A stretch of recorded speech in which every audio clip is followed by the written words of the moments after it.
Right now, the day's biggest news stories from a Vegas perspective. This is the Vegas Take with Sharp and Shapiro. 1, 2, 3.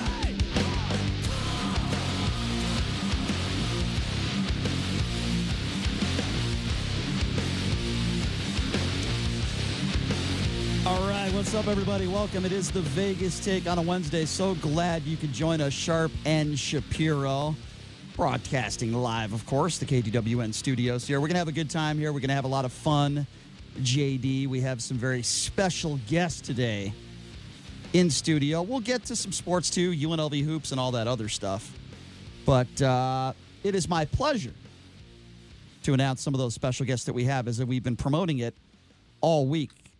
One of the guys we have with us in studio right now, he joins us every week. You might have heard of him. You might have, I don't know. Pretty popular attorney. Been in the news for the last couple of years. Michael Avenatti joining us in studio. Of course, friend of the show, friend of ours. Michael, thank you so much for being here. How you doing?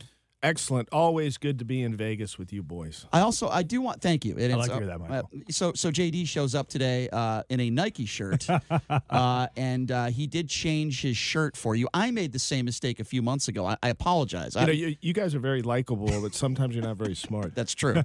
That's what my dates tell me all the time. Also joining us in studio, it's never easy to get a Republican to get in here and get into a good debate with you, but we're very happy to have in studio a former congressional candidate here in Las Vegas, and of course, a UNLV basketball legend, and of course, the son to the great Jerry Tarkanian. Danny Tarkanian joining us in studio as well. Danny, thank you so much for being here. How are you? It's always my pleasure. I'm doing well. Appreciate you being here as well. All right, gentlemen, there's a lot to get to, a lot to go over.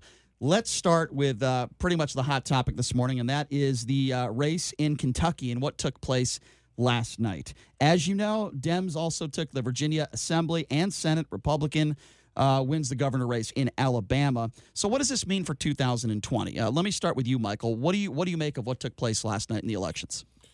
Well, I think it's significant because you had a situation that a couple days before the election, actually the day before the election, Trump went down and had a rally and basically made that election about himself and said that a lot of Republicans said that it was going to be a signal as to whether people took these impeachment proceedings seriously. And Trump had some very choice words. I think you're going to play it here in a minute about the significance of that election and what it meant to Donald Trump.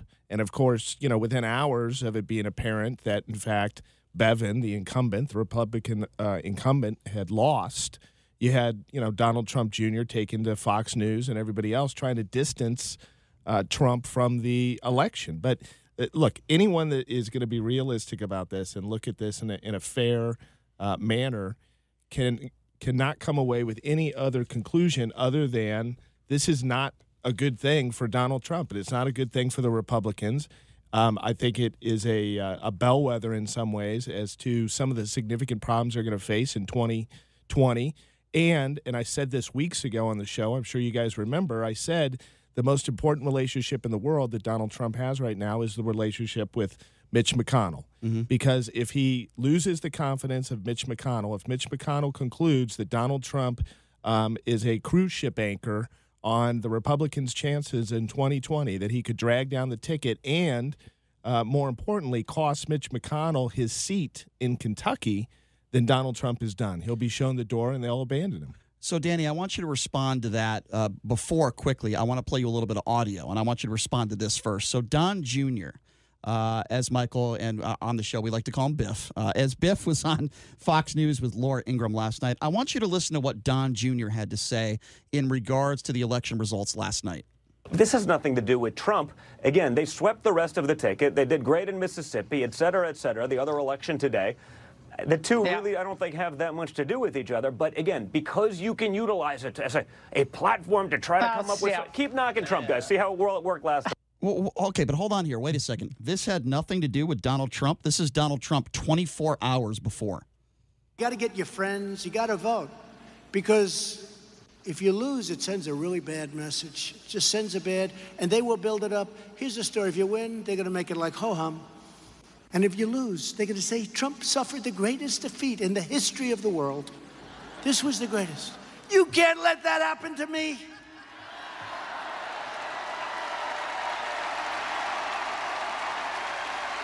And you know what? You can't let that happen to your incredible state, Kentucky. You can't let that happen. That would be a disaster for your state.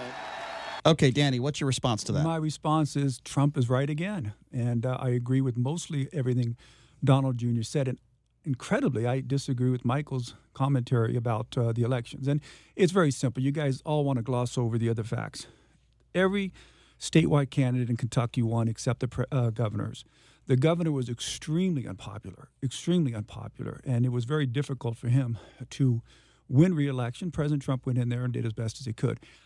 Trump's going to win Kentucky in the next election. Anybody who says he's not going to is just mentally ill. He's going to win Mississippi, which it wasn't Alabama, the Mississippi governor's race. He's going to win that. So those two aren't important. What I think is important, which is if you would have let off on this, I would have agreed with. I think the Republicans losing both houses in Virginia and having numerous state senators and I know what they call them, assemblymen or House members, whatever they call them in the state legislature, switch from Republicans to Democrats is a bad sign for President Trump in the next elections because Virginia is going to be a battleground state, and President Trump is going to do everything he can to win that state. I think he lost in the last election, didn't he? But it was very close. I think that's a much better gauge of how the elections are going to be affected in 2020 than two solid Republican states. What do you say to that, Michael? Well, I mean, a couple things. Look, there's no question that he's going to win Alabama and Mississippi in 2020. I mean, that's never really been Kentucky. Been up for debate. And Kentucky, I do think he will win Kentucky, but that's not the issue, nor the down ballot other statewide races in Kentucky. That rally was not about the attorney general races or other races in Kentucky. That rally was all about the governorship. And look, this whole thing about, Trump was claiming last night, I think at first he said he was down 14 points before I came to town, and then he said 15, and then he said 17. I don't know, by the end of today we might be up to 30. Actually, if you look at the polling, Bevin was up 5 points at the time that Trump came to Kentucky. He was actually up 5 points. And I think that what happened and why it's very unusual to have a situation where you have a governorship change hands like that, and then all of the other down ballot races remain in Republican hands. I think Trump coming to Kentucky turned out a lot of voters to show up to stick it to Trump, to vote against Trump's hand-picked candidate. I think that actually Bevin, had Trump not come to Kentucky, might have won that race. I don't think that this bodes well. The Republicans can try to put lipstick on this big pig all they want, all day long. This is not a positive thing for the president. And I do agree with you that as it relates to Virginia, I mean, that is a significant problem for Trump and the Republicans. And I think that there are no good signs coming out of yesterday's results. I mean, for the Republicans to have to point to results in Alabama and Mississippi, I mean, can you imagine if they would have lost one of those races? People would be looking for the tallest building to jump off. That's true. That's very true. Look, we're 12 months out from the next election. If you took any election, if there was any election in 2015, 2007 before President Obama, no, it was 2012 when he was going to run for re-election, and his numbers were incredibly horrible. They would have lost at that point too. Things change in 12 months. And getting back to the point, he's not going to lose Kentucky. He's not going to lose Mississippi, and Alabama wasn't on the ballot yesterday, but he's not going to lose those. So whatever people that Michael thinks turned out to stick it to Trump aren't going to be enough to influence the presidential race nor Mitch McConnell's statewide governor's race. Well, see, I disagree with the last point. I agree with you that he's going to win Kentucky. Trump's going to win Kentucky. But I do not agree that this is not going to have a potential big impact on Mitch McConnell and his chances in Kentucky. And I think that is where the rubber meets the road. You think Mitch is going to get beat next election? You know what? I think he could. Actually, if you look at his approval ratings, they're about equal to or even worse than Bevin's in Kentucky. He is not. There you go. You see, you just said Bevin was very disliked in Kentucky. Well, no, he was disliked. But okay. let me Trump also was trying to bring up. Let me also tell you this. Look, come on, and you got to admit this. If the president did not believe that Bevin was really going to win, he would have never traveled to Kentucky and done that rally because he would not have wanted to be associated with a, quote, loser, close quote. They did a calculation. They thought that he was going to win. That's the only reason Trump goes to Kentucky. He goes to Kentucky and tries to help Republicans hold seats and bring up a very disliked governor and try to get him over the top. That's what you do. That's what you do when you're the leader of a certain party. There's no chance McConnell's losing his reelection. And I'll tell you what, his disapproval rating is bad in Kentucky, and that's without me being polled because I don't like him at all either. But he's not going to lose. He's a majority leader. You think there's no chance? Zero chance. There's no chance he's losing Kentucky. If this was a battleground state. Can I get 200 to 1 on I don't know, like 5,000? We can definitely do 60 to 1 on 500. You're going to bet 5,000. I got to keep it. Sure. Danny, I understand what you're saying. I wouldn't say there's no chance, though. I mean, there has to be a chance. There's a lot of people like you that are not happy with the job he's doing, right? A lot of Republicans. Well, sure, but they're not going to vote for a Democrat to be in office in Kentucky. They're not going to vote to turn a seat that would maybe change control of the Senate because they're unhappy with Mitch McConnell. They're going to vote for him. They're going to hold their nose and vote for him. All right, fair enough. I got 5,200 to 1. We got it. $1 million. You should make a bet. You should make with Danny. Make a bet with I Danny just want right the now on the show. 5,000. That's going to help a lot. That's good. If you're just joining us, attorney Michael Avenatti in studio, along with Danny Tarkanian. And I want to talk a little bit about, obviously, the impeachment proceedings. But before we get to the actual proceedings itself, let me start with you, Danny, because this really bothered me. I can't believe anything bothers you. A lot bothers me. A lot bothers me in life. You wouldn't believe the things that bother me on a regular basis. But when you go after a Purple Heart recipient, and I know you didn't do this, but a war hero, which is what some, not all, but some of the Republicans have decided to do on some of the national shows. And, Donald Trump calls him a never-Trumper. And again, this is a guy that has shrapnel in his body. Is that supposed to be a real derogatory term to you? But how does he know he's a never-Trumper? How does he know that? Because the guy's been very supportive of the deep state, the protecting the long-time career bureaucrats and what do you call them? Of all the people that Trump's firing and all those people that he's clearing house for, he wants to support them. Okay, so let's just say that's true. Let's just say that's true. Let's say he's a never-Trumper. Ambassadors.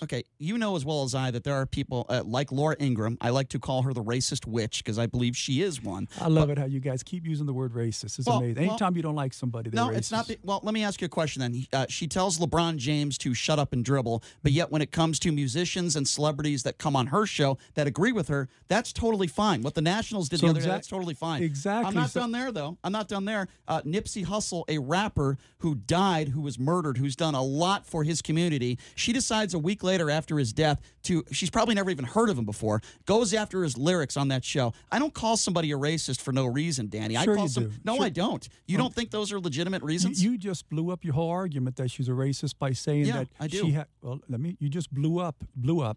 Dissolved any argument you had that she's racist when you said that she said they made the comment about LeBron James, but she had these singers and other musicians who she likes come on her show. Not African Americans. Okay, now you're trying to cover up. I'm sure she's. No, I'm not. I'm telling you the truth. Sure, she does. Look, she doesn't like LeBron James because of the comments he made. It has nothing to do with the color of the skin, and she made a comment about. An off-the-hand, not a real smart comment about him playing basketball for it. It has nothing to do with racism. Look, you guys all want to talk about racism. The vast majority of the public isn't buying it. They're sick and tired of it, that allegation all the time. Let's get to the stuff that you were talking about. Because they're white? Yeah, I know, exactly. Oh, damn white people. They're horrible. No. They're I'm not horrible. saying that. God, no, but come on, it. no, but you can't disregard. Let's put them all in jail and shame them. We're not saying that. We're not saying that at all. And look, I understand that this is a big talking point among the Republicans and the people that are supportive of the president, and we talked about this the last time. One of the things that allowed Trump to rise to power was he has tapped into this belief by a large segment of white America that they've been disadvantaged and they've lost ground over the last 20, 30, 40, 50 years. And frankly, the strategy that Bannon came up with, it wasn't Trump's strategy because he's not smart enough to come up with it. But look, it was brilliant. And there is this undercurrent in America. And I don't think you can deny this. There is an undercurrent in America among white men, predominantly non-college educated, that they have lost ground, and that they have lost ground economically, they have lost ground socially, and the boogeymen that they point to are minorities, African Americans, Hispanics, women, and others. I don't think there's really any dispute. There can't be a dispute about that. A big portion of white America believes that times now are not as good as they used to be, and they want somebody to blame, and they blame those groups. Okay, look, this is so ridiculous, your statements. It's almost laughable. Then you say that I can't disagree with it. First of all, I'm sure there are a lot of white Americans that are racist. I'm sure there's a lot of, and I know there's a lot of black Americans that are racist, but it's so much smaller than it was back in the 70s and 80s when they were actually using that term, 60s and 70s when they were using that term correctly. I mean, I'm going to give you an example, and this is why this is a personal matter to me, and it just offends me when I keep hearing these garbage about racism. Anybody knows my family knows that we have worked very closely with the African-American community, and not only my dad, my mother, myself, helping people get a better life. And I would never make that statement about you and your family. We've never called you racist. Because you guys, you think you're the only people that use that term? No, it's used all the time by the loony left, and it offends me. So I got on TV when I was running in the U.S. Senate, and they asked me about President Trump's comments, and they said how racist it was in Charlottesville and this and that. And I said, no, it's not. I went through exactly what he said and how they took out of context his comments. He didn't say anything wrong. And I explained it very clearly to them. And afterwards, one of my dad's former players, Sam Smith, went on Facebook and said I was racist to defend him like that. Sam Smith, who I hired at TBA to be one of our coaches. I paid him. I got him a car. I got him a telephone to use to help him get a job and work. And he called me racist because I supported a correct interpretation of what President Trump said. Not only that, but Danny, I don't agree with my that. best friend in middle school, Henry Thorns, went on there and called me and my mother racist. Danny, I don't defend that. But and I that's don't the agree point. with You that. guys keep using it, and there's no basis to it. Hold on a sure second. it is. That's You a guys different- use it for that things is that aren't there, no, just like Laura Ingram's That's example. not fair. That is a completely different scenario with what you're talking about and the stuff that Laura Ingraham says on her show on a nightly basis. Danny, Michael, to be clear, I don't think there's anybody in the studio, and hopefully there's nobody listening to the show right now that would call you a racist Absolutely based on not. your history. No Absolutely way. not. But you can't take your viewpoints and your life experiences and what you've done for the African-American communities and many of these players and their families and others and extend that onto the entire Trump base, especially in middle America. I mean, all because you were improperly and completely inappropriately called a racist does not mean that there's not a large segment of America that feels the exact way that I mentioned moments ago. And I started off by saying I'm sure there is a certain base of the Trump supporters that are racist, as I am positive there was a certain basis of the Obama supporters that were racist against whites. There still is a certain segment of it. And I said also it's greatly reduced since what it was in the 60s and 70s. But what I use my example for, and even my mother's, which is even worse, is that if these other people, the crazy people out there that want to continue to use the word racism, when they can extend it as far as they did to my mother and myself, it's ridiculous. It's nobody takes it seriously anymore, and it's affront to everybody. All right. Well, listen, like I said, and like what Michael eloquently pointed out, I would never say that about you.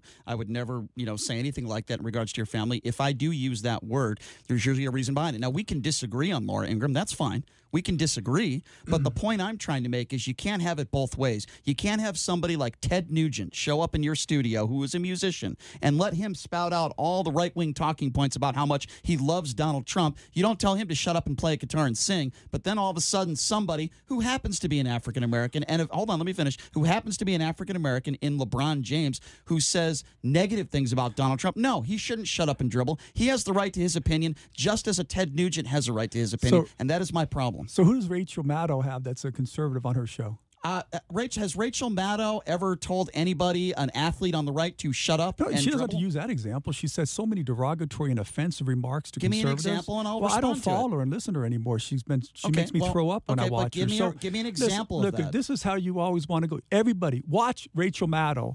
I hate to build her ratings up at all. Like her and show. then you'll see the vileness, the meanness that she has about We're every giving her a lot conservative. of free publicity Every right now, Danny. conservator every conservative out there, and you want to instead, because all you're saying is that Laura Ingraham is bringing on conservatives on her show. Now, you want to make it a white conservative. It's any conservative she has, you're upset. Why would she bring on liberals out there that badmouth Trump when that's not what her show is for? Wait. Rachel Maddow doesn't do it, neither does Chris Matthews. Go ahead. Hold. Look, as somebody that has done a few interviews over the last 18 months at various networks, okay, let me just say this. First of all, in my view, Laura Ingraham and Judge Jeannie are running neck and neck for the dumbest people on network television, in cable television, frankly, with their own shows. I mean, it's we neck only, and neck. we only got a minute. Depends, Go ahead. all right, it depends on what day it is as to who's winning that unbelievable race between the two of them. So that's number one. Number two, the difference between Fox News and CNN and MSNBC is CNN and MSNBC, they'll have conservatives on. My goodness. No, they will. My goodness. No. I gotta Stop. after the They will commercial. invite. Okay. They will invite conservatives on. They will have healthy debate. They will allow the alternative view to be heard. Fox News. Oh, my goodness. No, Fox News. It does not happen. Look at how many times gonna that take Tucker that foot out of your Carlson has mouth in a taken. second. Look at how many times Tucker Carlson has taken shots at me and refused to have me on to defend myself. Same thing with Sean Hannity. Same thing with Laura Ingraham. The list goes on and on, gentlemen. All right, so here's what I want to do. Danny, I will give you ample time to respond on the other side of the break. Need a minute. Okay. It's going to be beautiful. That is fine. Michael Avenatti, attorney Michael Avenatti in studio, along with Danny Tarkanian. It is the Vegas Take. So here's what we're going to do. We're going to take a quick break. When we come back, I want to go back to the Vindman conversation, but I will let you respond to that when we come back. I want to talk about the whistleblower, how Donald Trump wants him unmasked, including many other Republicans as well. And I want to get to the Democratic race right now. I want to get both of your thoughts on that as well. Michael Avenatti, Danny Tarkanian in studio. We are going to take a quick break, and we will take your calls coming back, too, at 257-5396. Be back right after this. All right, welcome back. It is the Vegas Take. Sharp and Shapiro joining us in studio.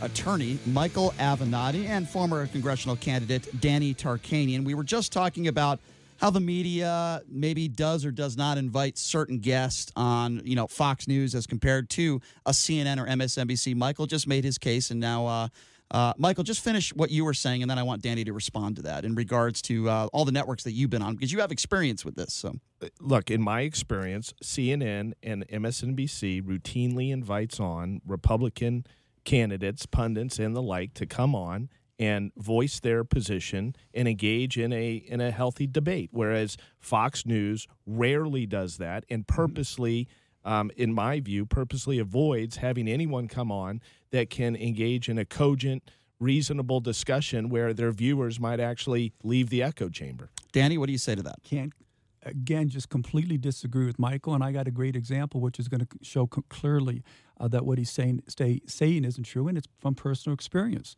As you know, my wife was on MSNBC, and she was on every Sunday with Alex Witt. Mm-hmm. She also was coming on almost every Saturday on another show. I can't remember the guy's name. And she went back to New York. They praised her when she met with them, said how great she's doing. Alex Witt said she was phenomenal and how she helped the ratings. And then they asked her a question about they were making comments about how there's more than two sexes, there's just male and female and this and that.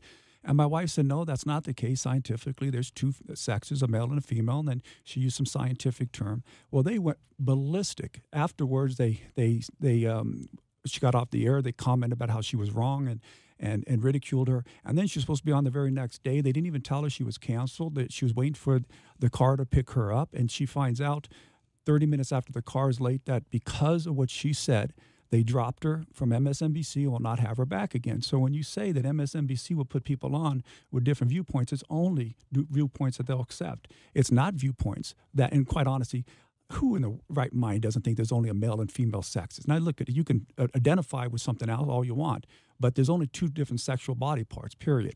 And so she makes a correct statement. They eliminate her from MSNBC, and that shows clearly that there is no tolerance at MSNBC, and CNN wouldn't even put her on. All right, well, we'll take a few phone calls, and we'll see what some of our listeners think about this. The number to call is 702-257-5396. Again, that number to call if you want to be a part of the program, 257-5396. It's Michael Avenatti in studio along with Republican Danny Tarkanian. Why don't we start off with Linda? Linda, thank you for calling into the Vegas Take. What do you think about all this? Hey, I just have a question for Michael Avenatti. He said Tucker Carlson doesn't let him come on his show to defend himself. Well, I saw him on Tucker Carlson, so I don't understand what he's talking about. All right. We really had a heated discussion, so I'm kind of confused at what he said. Okay, let's let Michael respond to that. And Michael, you were on Tucker Carlson's show one time, correct? That's correct. So, Linda, thank you for the call. I've been on Tucker Carlson's show one time. Tucker has done segments and gone after me on his show probably at least, 15, 20 times. I've repeatedly asked to come on to defend myself against his ridiculous accusations and his nicknames and all of his other BS, and they refuse to have me on. They would rather have on, somebody that has no experience with me, doesn't know me, to basically repeat the echo chamber that Tucker creates on his show. So I agree. Look, I went on his show one time. I don't think Tucker will ever have me on his show after that because I challenged Tucker, and Tucker doesn't want to be challenged because he knows that he'll get destroyed if he has to engage in an actual debate about the issues and if he has any scrutiny paid to any of the statements that he makes. And so, look, it's not a question of whether I've ever been on the show. I've been on the show one time. Meanwhile, he's done, 15, 20 segments about By the way, one of my favorite moments of all the Michael Avenatti appearances, I liked it when he went on with Anderson Cooper and he had that Michael Cohen picture right there. But one of my favorite moments was when you were on Tucker's show. Tucker, what's your problem with porn? Do you have an issue with porn? Every time I watch that, I just think it was hilarious. 257-5396. Let's go to Andre. Andre, you're next on the Vegas Take. What's going on? Good morning. I have 2 points real quick, and the first point that I want to go ahead and make is actually to Michael. Michael, you get on the air, man, and you're so disingenuous, it's ridiculous. I think for guys like me who actually follow politics and are political junkies, you're being disingenuous, and you know it. You're talking to the people who don't follow this. When people go on CNN and conservatives go on CNN like you say they do, you know what they do, Michael? You know what they do. They put 5 liberals against that one.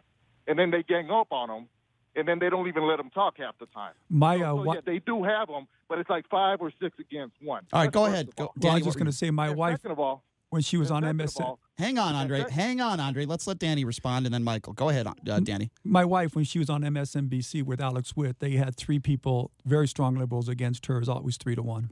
Well, wait a minute. Look, are we talking about panels, or are we talking about guests that are in the news? Because here's the bottom line. When Rudy Giuliani goes on CNN, he doesn't go on against a liberal panel. It's him versus a correspondent or an anchor. When Kellyanne Conway goes on CNN, same thing. And I could go on and on and on. So you're mixing apples and oranges. What I'm talking about is that Fox News does not legitimately and consistently allow people from the left to come on and debate their host and their anchors as to some of the accusations that they're making. They just don't. I'm not talking about panels. Go ahead, Andre.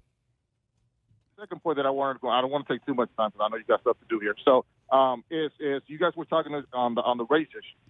Now, Danny, I appreciate you saying what you said because as a Puerto Rican man myself, as a Latino man, every time I hear the R word, I almost vomit. It is sickening at this point. The race card is played out. Yeah. It's been going on for the last 20 to 30 years in the Democratic Party. And every time they disagree with something, they throw the R word out there, thinking that they're going to shut you down. That's the way they shut down opinion. That's the way they shut down comment. What's your question, Andre?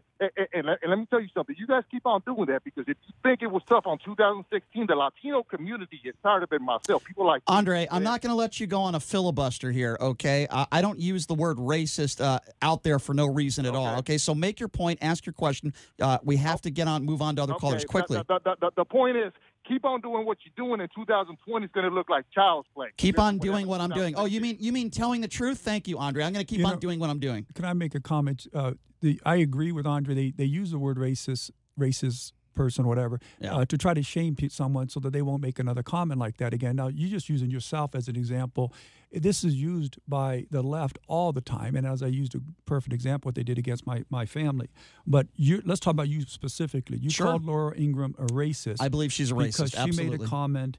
Shut up and dribble. Well, we're going to talk about the comment that you said. But not just one comment. There's several comments that she's made. Laura Ingraham wrote a book called Shut Up and Sing, which she made the point, this is before her comment to LeBron James, that entertainers should stick to singing and the political views shouldn't be exposed. Then why does she invite Republican singers on her show? So she takes that word, shut up and sing, that's their comment, lying. And just uses it. She's a liar. She has invited Ted Nugent on her show who sings. So you question, she's a liar. Again, you want to divert the statement that you made, and you said she was a racist because... You said she was a racist because she said to LeBron James, shut up and dribble. She said it because she had already written the book about Shut Up and Sing before. And it's a bunch of lies. So she was playing off of it. She's invited right-wing singers on her show. Now you know that was a racist comment. So now you're saying that she's racist because she brings in right-wingers? Okay, defend this for me. First of all, that's a lie. She's an occupationist. That's a lie. Michael, I want you to respond to this, but first of all, it's a lie. Well, I'll tell you why it's a lie. You can lie in a book just because she wrote a book doesn't mean she's telling the truth, number one. Number two, she has invited Ted Nugent on her show multiple times. Ted Nugent, last I checked, is a musician. But guess what the difference is between Ted Nugent and LeBron James? Ted Nugent supports Donald Trump. LeBron James doesn't. So if you don't support all the views of Laura Ingraham, you should just shut up and do your occupation. No, I'm sorry. I don't agree with that. Michael, go ahead. Well, look, I don't know much more what more I could say about Laura Ingraham other than what I've already said. I mean, I watching her show, I'd rather watch Tucker's show than Laura Ingram's show, to give you an idea. I mean, that's a statement. That is a statement. That is a very bold statement. But look, I just can't believe that Danny, you cannot admit that there is a segment of Trump supporters, a segment. I'm not talking about all. But there is a segment of Trump supporters that have been moved to support him because they believe that he is interested in making America great again, which basically means let's make America white and powerful again. Right. I mean, there's a segment. We could say it's 2% or 10% or 20%, but there is a segment of his base, and I would say a significant segment of his base that is true for. I want to go. I want to respond to that. Go ahead. You disagree with that? A segment. I completely disagree with the way you phrase it. I have already stated twice on this show now that there certainly are racist supporters of President Trump, as there were racist supporters of President Obama. And I know many of those racist supporters of President Obama. So it goes both ways. But to say that Trump's Make America Great Again is just to make America white again, that's offensive. It bothers me as first of all, I've said it before, I don't even know.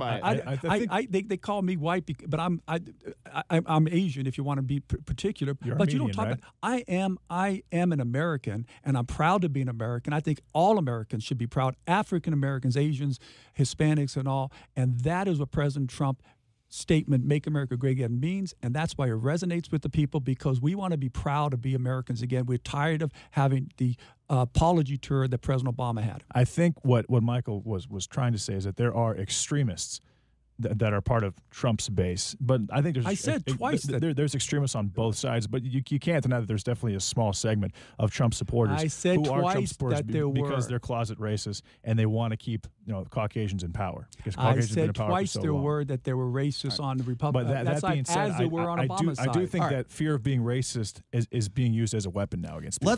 I want to get back to this Kentucky race, and we have a couple people on the line that have questions for both of you. So why don't we do that? The number to call again, 257-5396, 702-257-5396. Attorney Michael Avenatti in studio, along with Danny Tarkanian. Let's go to Brian. Brian, you're next on the Vegas Take. What do you have to say about this Kentucky race? Well, everybody seems to forget there was a third candidate in this race. Libertarian. There's a large libertarian streak that runs through the state of Kentucky. Well, Rand Paul would not be senator right now. Ron Paul, his father, would not be a famous guy within not only that state, but here in Nevada, where he raised havoc with the Republican Party. Now, that guy siphoned off 28,000 votes last night. The race is within 5,121 votes between Mr. Bevin and Mr. Bashir. And to say that Mr. Bevin is not a popular candidate, yet he got within 0.4% of the vote last night. It still hasn't been called by the AP yet, still hasn't been called by other organizations. There's going to be a recall. All I'm saying is this.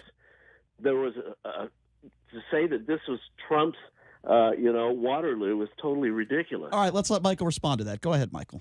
Look, Donald Trump, the president of the United States, went to Kentucky within 24 hours of the election, and he made the election all about him. I mean, you heard his own words. These are his own words. And I can assure you that if Bevin would have won, he'd be taking a victory lap right now. So, look, you got to take the good and you got to take the bad, and you got to be accountable and you got to be responsible and not duck responsibility when things go south. Trump went down there, he made it about him, and guess what?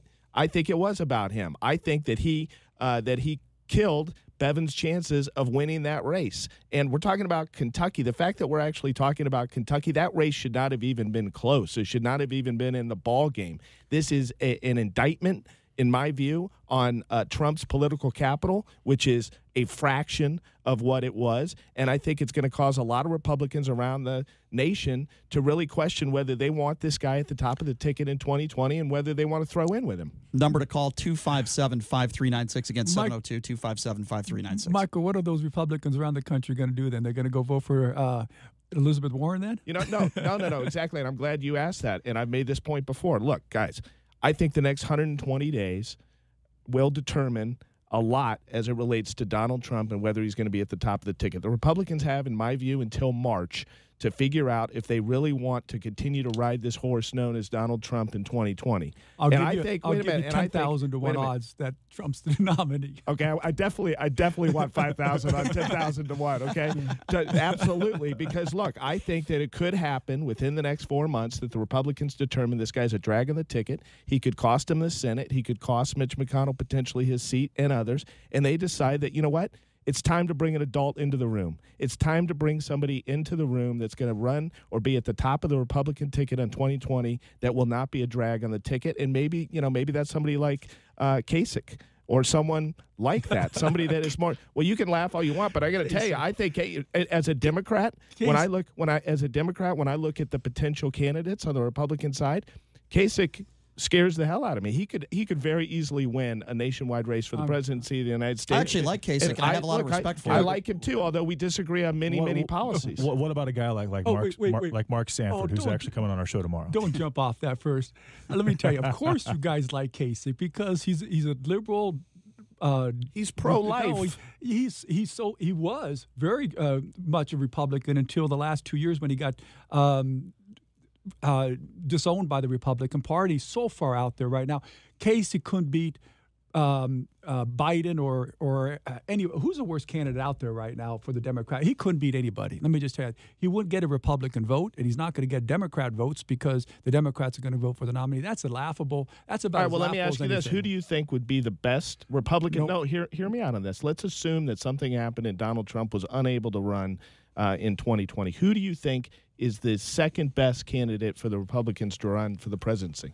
So you're limiting me not being able to say Donald Trump, which he's going to be, and he's going to have that party. But let me tell you, I don't know because nobody else has stepped out. The people, Sanford doesn't have a shot.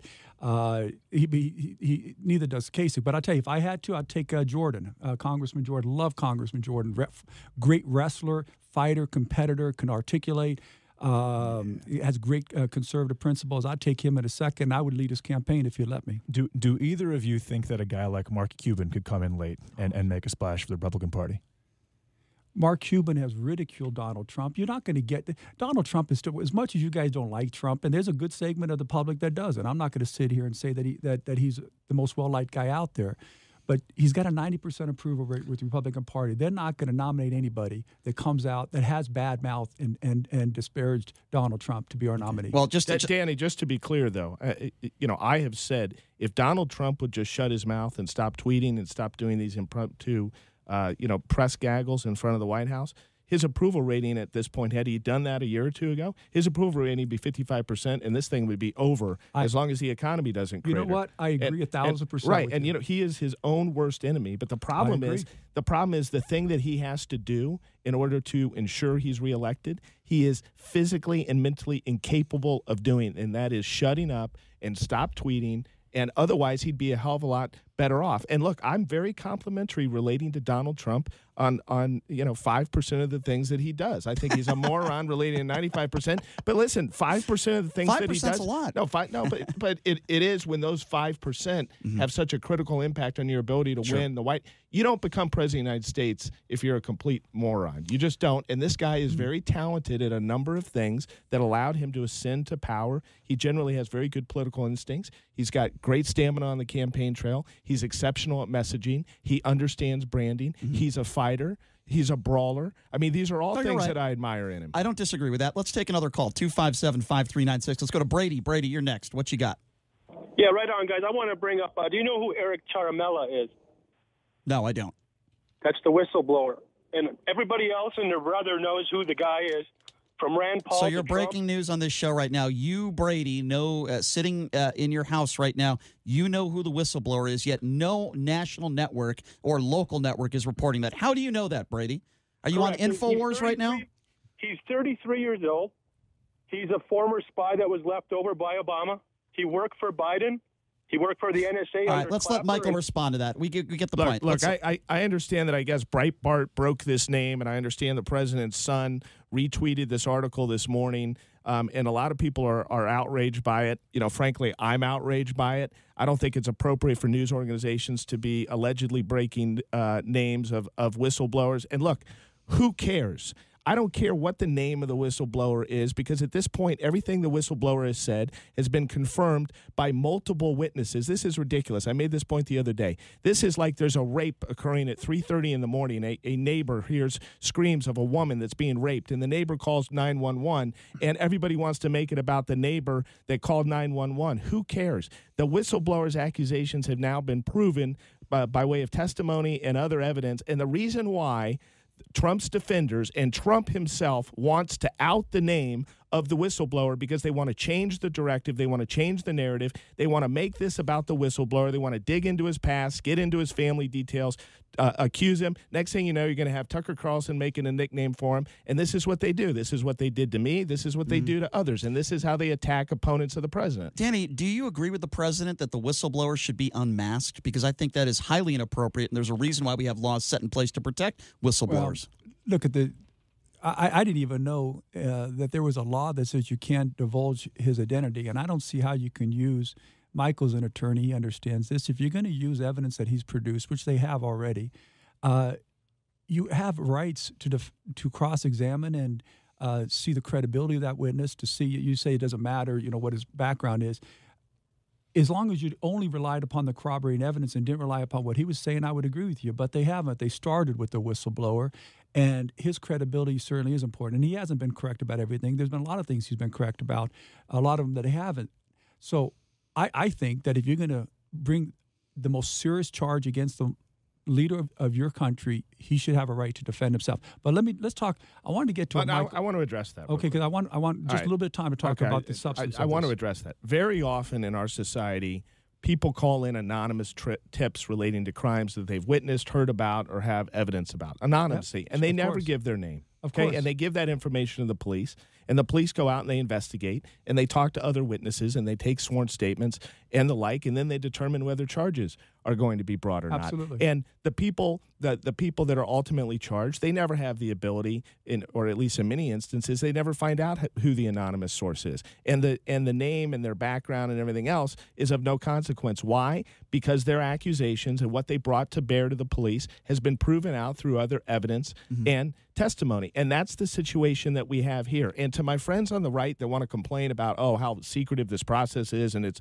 so unfair and Donald Trump doesn't have due process and there's no attorneys that are allowed to go in with witnesses when they testify and all this, you haven't been paying attention. You don't know anything about the grand jury system in the United States of America. Very often, people that are targets of investigations have no idea that they're a target until they're actually picked up. Look, I got to respond. First of all, I want to give you more time. Do you want to stay for another 10 or 15 minutes, or do you need to get out of here? No, I could stay for another 10 so minutes. I want to give you ample time. Okay, let me just finish with this About comment. 30 seconds. Michael just made the point I just stated when I made my comment. You may not have understood what I said. If you were not going to rely upon the testimony and the information that whistleblower provided, then yes, that person could remain confidential. But they didn't. They started with the whistleblower's complaint. They started this whole thing based upon the whistleblower. It's completely different than somebody calling up and not leaving a name. They used the whistleblower to start this entire investigation. Because of that, he has to be exposed and be subject to cross-examination. Let's continue this conversation on the other side of the break. Danny is going to stay for a few more minutes, and I also want to talk about Gordon Sondland now admitting a quid pro quo. I want to get both of your thoughts on that. Michael Avenatti, Danny Tarkanian in studio. Take a quick break. Be back right after this. Right now, the day's biggest news stories from a Vegas perspective. This is the Vegas Take with Sharp and Shapiro.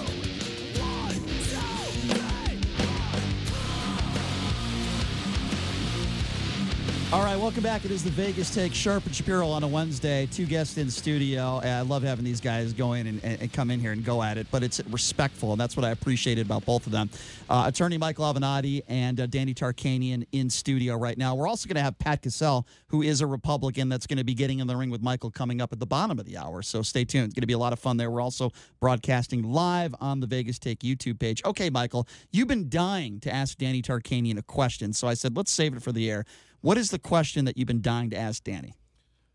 Danny, who do you think among the Democrats would have the best chance of beating Donald Trump in 2020? Recognizing that I know you believe that no one could possibly beat him. Who would have the best possible chance in your view? Well, I would take Don Jr.'s favorite Democrat, Mitt Romney. No, look, I think Joe Biden. I'll tell you what. I'll trade you Tulsi Gabbard for Mitt Romney. I will take Tulsi in a second. I love her, and I'm a huge fan of Tulsi too. Actually. Absolutely. Look, I think Biden would normally have a good chance of beating Trump. Moderate, well established. I actually, a lot of his viewpoints I like. He's gone more to the left than I would now, but there are a lot of things that I liked about Biden. I think he would have got a lot of the moderate votes. The problem with him now, with this inquiry on the Ukraine matters, all that stuff, and anybody looks at his son making $80,000 a month and he had no experience doing it, it's going to question that. And, you got to be almost completely away from that to have a chance to win in this major race like this. So I think that hurts him. I think some of his gaffes hurt him. But if he did get the nomination, I think because of his policies and I agree with positions. You. Anybody that listens to the show knows I know that you're a Biden supporter. I'm a big backer of Joe Biden in 2020, not because I think he's my perfect candidate, not because I believe in all of his policy positions. I wish he was a little more progressive. But look, I want to win. And any Democrat that wants to win in 2020 needs to recognize that Joe Biden needs to be the nominee. Senator Nelson came out, I think, yesterday or the day before and said that if Elizabeth Warren or Bernie Sanders were the nominee, that they could not win Florida. I mean, this is a former Democratic senator. By the way, can I just say I hate it when you guys agree with each other because it's really bad for the show. Go ahead, JD. No, Michael, do you think that Joe Biden has the long-term mental acuity to sustain a major role like the presidency of the United States over the next 4 or 5 years? At this point, all I care about is whether he has the mental stability and ability to get through November 2020, and we'll sort out the rest from there, frankly. Fair question. All right, we haven't talked about impeachment, Danny, so I want to get into this. Gordon Sondland now admitting that there is a quid pro quo. What do you say to that? Well, again, you're misstating his deal, but you're parsing with words, or I'm going to get into why that doesn't matter, but you're misstating his statement. He said that it was his impression that there was a quid pro quo, but that President Trump had told him there wasn't. But to me, and I think the vast majority of Americans all believe the same thing, although there hasn't been a focus on this, and I don't know why President Trump's campaign isn't responded better. Look, you can argue. There are going to be two sides you argue. One is President Trump used the power and influence of the president's office to push for an investigation of his rival and withheld money to do that. Now, if that is... That would be known as the truth. If that is what the vast majority of Americans believe, then that's a serious problem. Whether it reaches an impeachable offense or not, I'm not so sure, because the impeaching a president should only be done in the highest examples and the worst stuff. I was one of the few Republicans that was against President Clinton's impeachment. I thought that was ridiculous. You don't remove somebody from office who's been duly elected unless it's very, very serious. But one argument is if you use his office to investigate his political opponent, there's a serious problem. But just as good an argument, and I think a better argument, I think a more clear argument, contrary to Michael's statement of the truth, is President Trump used the office of the president, the money that was going to be given in foreign aid, to pressure the government to stop the corruption that's in the government. All right, let Michael respond. Let me finish, because again, this is so misleading the way you're learning it, and to stop the corruption in Ukraine and to investigate two issues of corruption that dealt directly with the United States, and that was the Biden's son working with the company that was already an investigation for corruption, and also the corruption dealing with the 2016 election. Now, if that's the case, there's absolutely nothing wrong with that. For example, every single dollar that is given in foreign aid to another country is given to them because we want that country to act in a certain way. That's called a quid pro quid pro quo. So there's always, and I don't understand why they went after Mulvaney for speaking the truth. There's always quid pro quos. The question is, are you using it for your personal benefit to help you in a political campaign, or are you using it for the benefit to help the country? I'm going to let Michael respond to that. It would take me 30 minutes to respond to that, but you're a smarter man than I. First of all, the reason why people went after Mulvaney was because up until Mulvaney's statements, the word from the White House and the talking points that were being put out there by the Republicans were consistent, and that is that there was no quid pro quo. And then Mulvaney admitted there was a quid pro quo, and now you have the most recent admission that there was a quid pro quo. There's been a progression of talking points by the Republicans, and none of them have taken hold because each of them continues to get shot down. Look, here's the bottom line. The President of the United States sought assistance from a foreign power in connection with his ability to be reelected to the presidency of the United States. And I've said this all along, regardless of whether there was a quid pro quo, that's enough for him to be impeached in my view. Now we actually have testimony and evidence that there was a quid pro quo, that the president tied aid from the United States. These are not his monies. It's not like he called up the president of Ukraine and said, I'm going to send you $400 million from the Trump organization if you help me out in my election. I think that also would be improper. That would also be enough. But that's not what he did. He tied aid from the United States of America to getting assistance in an election to beat a political opponent. And this idea that Donald Trump, of all the corruption in the world, all the corruption in the United States, the corruption that he just happened to focus on, coincidentally, related to his 2016 election and his 2020 election with Hunter Biden, I'm not buying it, Danny. And I don't think that, you know what, I don't think in your heart of hearts, I don't think you're buying it because it doesn't make sense. It doesn't make sense, and it's not, you're smarter than that. Don't phrase my heart. Okay, but I'm telling you, but it's you're smarter than that. You know, and I know that it was not a coincidence that what Trump was focused on was Hunter Biden and the 2016 election, and he tied the aid from America to getting assistance to defeat Joe Biden. Okay, look, there's no doubt that you would take that position because you are very strongly against President Trump and you want to put the worst out there from him, just like those people that are testifying, the ambassadors and all the other ones that are coming out that don't like Trump because he fired them. They're coming out and saying that he did this because of Danny, the guy. I got to interrupt. Danny, the guy that fired the rocket-propelled grenade yesterday into the White House and changed his testimony, gave $1 million to Donald Trump, and that's how he got the ambassadorship. He was a huge supporter of the president. Okay, now if you let me finish, because you are now taking away from my cognizant statement of explaining how you're completely wrong. Okay. As I said, the ambassadors that he's fired have come out and said, hey, he did this because he wanted to go after a political opponent. And that's the distinction you don't want to make. Your distinction is definitely he went after a political opponent. No, just as easily, and I believe more realistic and more and likely more true, is he put pressure on the Ukraine government to clean up corruption, and two of those parts of the corruption dealt directly with the United States government and directly with Joe Biden. And Joe Biden was in charge of cleaning up corruption, and he's the one who got on TV and threatened to withhold the money. No, let me finish, because this is you want to take away the attention. Definitely, I agree with your comment that pressuring another government, whether there was a quid pro quo or not, for personal benefit, politically, particularly with the political benefit from it. If that was his intent, he would have serious problems. But his statement, and I don't know why his campaign isn't making this more clearly, is that is not the purpose. The purpose was to root out corruption.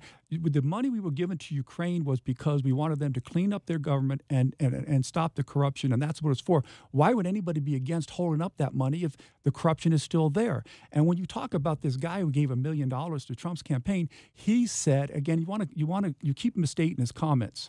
He said it was his impression there was a quid pro quo. I don't care if there was or not, but he said that's not what President Trump told him. But what this guy is also saying, if you read his comment, in fact, I kept it right here. This is from the Boston Globe, where he says, let me see if I can find it real quick without wasting time. Either way, he said that the reason the money was held up was to stop the corruption in Ukraine. If the money was held up to stop corruption in Ukraine, there's absolutely nothing wrong. And in fact, I would argue it would be derelict duties of the president if he didn't do that. Danny, the president put Rudy Giuliani on point in connection with this, his own personal attorney. Okay, he doesn't work for the State Department. He doesn't have a formal role in foreign policy. Why did he put Rudy Giuliani on point? Because he needed to make sure that this was covered up, that it was handled quietly, that it was handled behind the scenes, because he knew what he was doing was wrong. You don't involve your personal attorney in the foreign relations, legitimate foreign relations of the United States of America. He did it because this is one of his go-to guys. Rudy is somebody that he thought he could trust, that Rudy would get this done. He would handle it. He would make sure that this investigation was done for political purposes. But look, this idea that Donald Trump, of all the corruption in the world, everywhere, including the corruption in the United States, which is rampant, it just so happens that he decides to focus on this corruption involving alleged corruption involving Hunter Biden in the 2016 election. It makes no sense. And by the way, why did they then release the money 2 days after the story broke? Is that just a coincidence? No, look, you're way too. What was the corruption over? You're way. The corruption between the 9th, September 9th, the story breaks, and in 2 days, the Ukraine cleaned up the corruption. They released the money. Unbelievable. 48 hours later, all the corruption was good. It must be a coincidence. So now I can talk. You are way too smart, and every listener understands that nobody would hire Rudy Giuliani to do something quietly. Okay? Anybody disagree with that that's listening to this show? Of course not. Well, evidently he was doing a lot quietly. Let me finish for a second. Rudy Giuliani was hired, was asked to go investigate this because this dealt directly with the inquiry of the Russian interference, and that was Trump's attorney that was involved in that, and he was looking into Ukraine. You know, it was amazing how all the Democrats wanted the United States to spend hundreds of millions of dollars and go through 2 years of this Mueller investigation to find the real truth of what happened with Russia collusion, and then Donald Trump asked that it happens in Ukraine so we can get to the bottom of it, and now they're throwing a sissy fit. I mean, really, the reason Giuliani was involved was to get to the bottom of exactly what the Democrats have been demanding for years: find out what really happened with the interference in the last election. Danny, can we agree that at least in light of the Mueller investigation and the accusations relating to Russia collusion, can we agree that at a minimum, Donald Trump was a moron for even putting himself in this position with the Ukraine and even being on this call and raising Joe Biden's name and Hunter Biden and utilizing Rudy Giuliani? Can we agree, whether it was proper or not, can we agree that putting yourself in that position in light of what he just went through with Mueller and Russia was beyond stupid? Danny, would you agree with that? Well, I mean, you're characterizing the word beyond stupid. Okay. How about just stupid? I would not. I would. I think it's a very bad move for the president because it allowed his enemies to twist what he did around and create another way to continue the investigations on him, which are going to run over into the 2020 elections. I think he should have done it. This is his problem, though. He's always been this way. He fights and he says things he shouldn't say, and he probably should have let this thing go. Do you think that he even needed to do this? Because I don't. I think that he kind of had this, in my personal opinion, I think he had this thing in the bag against Joe Biden. I don't think Joe Biden was that big of an opponent to him. Of course, and that's what I'm saying. I agree that, first of all, forget whether it was Joe Biden, he was scared about this. He didn't need to do this. They're already investigating this with the other investigator. I forget his name now. They're going through all this stuff. He didn't have to do this. He did it because it's something that really bothers him. And I'll tell you what, every listener out there, how mad would you be if you legally and legitimately win an election and you go through 3 years of this garbage, of this Russian interference, which you've then exonerated from, and then you find out all that during this time how the Democrats, Hillary Clinton's campaign and DNC was working through Ukraine and other countries to try to dig up dirt on him. Wouldn't you want to get to the bottom of it and expose that? I mean, I would too, but again, he didn't need it. It wasn't going to affect his elections, and it gave the Democrats another bullet to go after him with. You know the last president that engaged in illegal conduct when he didn't have to? Richard Nixon. No, I think that's the same thing. Richard Nixon didn't have to engage in purported burglary. You called it illegal conduct, I and believe it's it not is illegal. Well, no, I believe it's course. bribery. I believe it's bribery at a minimum. Of course, the left is going to say it was done to affect the political campaign, and people with a reasonable understanding can say, well, no, look, there's corruption there. We're not going to give $1 billion of aid to a country to stop corruption if we're not going to ask them to look at the corruption involving the United States government in and of itself. Well, listen, let's end it. I know, Danny, you have another place that you have to be. Yeah, I gotta go. But let me just say this: I appreciate you coming in. I always do, and I respect your opinion. And it's always a great conversation when you two guys go at it. I just listen. This is one of the few times in my life I just sit back and shut up. Right, JD? I just want to hear. Tell you what, I your enjoy listeners Danny. probably really appreciate It feels that. good. I like Danny. That's debatable. I disagree with him on many things, but I think he's a good guy. Well, Danny, I Very good appreciate guy. I appreciate you coming in. I really do. All right, we'll take a quick break. Thanks a lot, Danny. We'll be back right after this. You're listening to the Vegas Take.